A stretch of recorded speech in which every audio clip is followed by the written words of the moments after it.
안녕하세요. 입시살롱의 부스터 김성준입니다. 허태웅입니다. 자, 여러분 6월 모의고사 보느라고 고생 많았어요. 6월 모의고사가 중요한 시험인 건 분명히 맞습니다. 하지만 6월 모의고사가 끝나고 나서 학생들 사이에서 흔들리는 분위기가 감지되고 있어요. 6월 모의고사를 보고 나서 난 성적이 잘 돼서 잘 나왔어. 나는 이 정도면 충분해.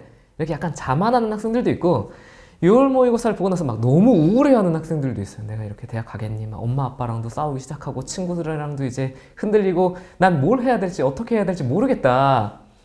여러분 지금 이 시기에는 흔들리면 안 됩니다. 지금 이때 우리가 어떤 자세를 해야 그리고 어떤 마음가짐을 먹어야 정시까지 이걸 꾸준히 끌어갈 수 있을까? 우리 또 허태웅 목사님께서는 6월 모의고사를 3번이나 보신 입장에서 지금 현재 아이들에게 어떤 조언이 필요하다고 생각하시나요? 여러분 일단 그 육모 보느라 고생 굉장히 많으셨습니다. 근데 저는요 3번이나 봤어요. 저는 3번이나 봤는데요. 오히려 제가 실패했을 2번을 실패한 거잖아요, 그렇죠? 근데 실패했을 때 육모 성적이 오히려 2번 다 높았고요. 이거보다 제가 성공했던 해의 육모 성적이 가장 낮았습니다. 제가 육모를 보고 나서요, 제가 현역이나 재수일 때는 되게 잘 봤어요. 그래서 주변에서 와, 너 진짜 뭐 고려대 연세대도 가겠다. 너 뭐 경희대나 뭐 이런 데는 기본이다. 이런 이야기들을 했었거든요. 그런데요, 그거에 제가 너무 자만했어요. 그런 이야기를 듣고 나니까 저는 그냥 상대적으로 봤을 때 다른 친구들보다 잘하는 학생이 된 거야. 그러니까 내가 어떤 실수를 해도 다 합리화를 시키는 거지. 이건 문제가 잘못된 거야. 이거는 내가 잠깐 뭐 컨디션이 안 좋아서, 아니면 내가 오늘 기분이 안 좋아서 실수한 거야. 내가 잠깐 잘못 본 거야. 이런 식으로 저는 실수를 받아들이려고 하지 않았어요. 이게 실력이 아니라 실수다. 이런 식으로 계속 본인 스스로를 위로했던 거네요. 네, 스스로 자기 합리화를 엄청나게 한 거죠.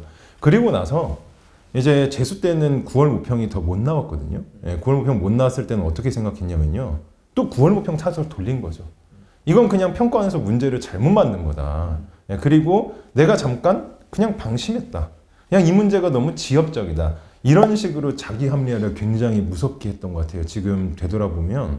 그때는 저는 제 실수 자체를 인정하기보다는 제가 그냥 나는 상위권이다. 그냥 이렇게 딱 저를 정해놓고 나머지 결과들을, 그걸 반박하는 결과들을 저는 받아들이려고 하지 않았어요. 그게 아마 가장 안 좋지 않았나 생각합니다. 그리고 또 학생들이 이제 또 힘들어하는 것들이 이제 사실 이 시기가 고통스러워요. 힘들고 어려운 시기입니다. 그래서 이게 부모님과의 관계도 사실 힘들고 친구들과의 관계도 사실 힘들고 먹는 것도 솔직히 조금 힘든 것도 있는 것 같아요. 그러면 사실 이 고통의 시기, 그리고 내가 예를 들면 이 대학 입시라는 하나의 성공적인 결과물을 낳아내기 위한 일종의 진통 과정이겠죠. 일종의 성장통이겠죠. 그러니까 이게 성인으로 나아가는 이 길목에서 그렇다면 이 고통은 그럼 내가 어떻게 관리할 것이냐. 혹시 고통 관리법 이런 건 혹시 있을까요? 이 고통은요, 시험을 못 봤잖아요, 만약에. 그 못 본 분들이 아마 더 많을 거라고. 그러니까 뭔가 객관적으로 못 봤다기보다 시험 결과에 불만족스러운 이제 친구들이 더 많을 거라고 생각을 하는데요. 이게요, 이 고통이요, 안 올 수가 없어요. 그냥 시험 보면요, 일단 6평 딱 가채점 하잖아요. 그러면 묻는 사람 봤어요? 없어요. 일단 찡그려지고 걱정되고 식은땀 나고 게시판 들어가서 막 등급 컷이 이게 진짜 실화인지 아니면 가다반이 잘못된 거 아닌지 그런 것까지 찾아보는 경우도 있다고요. 그 고통은 어쩔 수 없지만 나머지 고통은 자기가 관리를 할 수가 있어요. 그래서 저는 특히 제가 좀 이 팔랑귀예요. 그래가지고 주변에서 뭐라고 하면요, 그걸 진짜 심각하게 받아들여요. 그게 아직도 조금 남아있는데, 그래서 수험생활 할 때는 저는 재수가 끝나고 나서 이제 실패를 했을 때, 제가 원하는 대학에 합격을 못했을 때, 제가 어떻게 하면 이번에 또 다시 합격을 할 수 있을까, 정말로 합격을 해야 되나 이 생각을 했을 때, 안 그래도 그런 이야기들 많이 들었어요. 너는 다른 사람 이야기들을 너무 많이 신경 쓰는 거 아니냐. 그리고 제 자신도 좀 그런 생각이 들었거든요. 제가 좀 줏대가 없다. 좀 약간 저 자신을 믿지 않는다. 이런 생각이 많이 들어서 어떠한 방식을 썼냐면요. 특히 저는 이제 재수 종합반을 다녔으니까 주변에 엄청나게 많잖아요. 또 비슷한 수준끼리 이제 반이 형성이 되니까 좀 실력자들이 어느 정도 있었는데, 그 학생들이 뭔가 말을 하는 걸 아예 그냥 저는 원천 차단하기 위해서 그냥 같이 밥을 안 먹었어요. 그래서 같이 밥을 안 먹으려고 일부러 책상 위에다가 막 삼각김밥 같은 거 쌓아놓고 그런 거 엄청나게 먹으면서 그냥 학생 친구들하고 같이 밥을 먹으면 또 그런 이야기들이 나오니까 그걸 안 들으려고 한 거예요. 그 다음에 시험장에서도 마찬가지예요. 뭐 6평을 보든 뭘 보든 간에 시험장에서도 신경 안 쓰려고 애썼고요.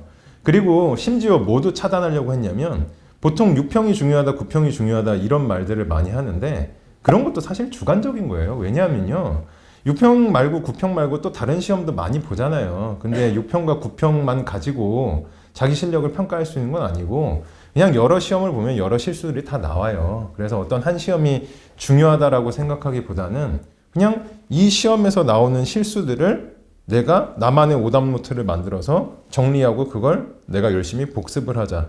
그냥 이런 생각을 했기 때문에 사실 제 공부에 있어서는 남이 필요하지 않았던 거죠. 그냥 제 자신을 믿고 그냥 제 자신의 방식대로 가서 내 자신의 방식대로만 갔을 때 과연 어떤 평가를 받는지 한번 지켜보자. 대신에 나는 내 방식대로 최선을 다한다. 절대 남에게 흔들리지 않는다. 왜냐하면 그렇게 흔들렸을 때 나는 지난 2년간 너무 힘들었으니까. 그래서 그런 식으로 했던 게 어떻게 보면 참 고통을 좀 어떻게 보면 이겨내고 고통도 조금 더 적게 받고 결국엔 좋은 결과가 나왔었던 그런 게 아니었나 싶습니다. 그러니까 허태우 부스터님께서도 말씀을 해주셨지만 사실은 저도 한 10년 넘게 아이들을 봐보면 감정적인 기복이 크거나 혹은 뭐 한 번 시험 봤다고 지나치게 행복하고 지나치게 우울하고 이런 학생들보다는 아무래도 자기 주관이 뚜렷한 학생들이 좋은 성과를 거두기가 좋습니다. 그래서 사실은 우리가 육모 끝나고 앞으로 남은 기간 동안 힘들어요. 힘들 건데 그 힘든 시기를 난 왜 이렇게 힘들지? 어떻게 하면 이걸 이겨낼 수 있지? 이런 식으로 고민하지 않으시는 게 더 좋을 것 같아요. 그러니까 자기 자신을 믿어달라 이런 입장이잖아요. 그러니까 지금 현재 육모 시기를 버티는 것도 그렇고 지금 현재 정서적인 어려움을 혹은 고통을 이겨내는 과정도 그렇고 결국에는 모든 해법이 나한테 있다. 이런 방식으로 말씀을 해주신 거예요. 수험생 여러분 모두 할 수 있습니다. 이게 열쇠가 남에게 있지 않아요. 엄마 아빠한테 있지 않고 선생님한테 있지도 않습니다. 결국에는 모든 문제 해결의 열쇠가 나한테 있으니까 나부터 다독여주면서 화이팅 해보시면 좋을 것 같습니다. 오늘도 좋아요, 구독 눌러주시고 다음 수능까지 화이팅입니다.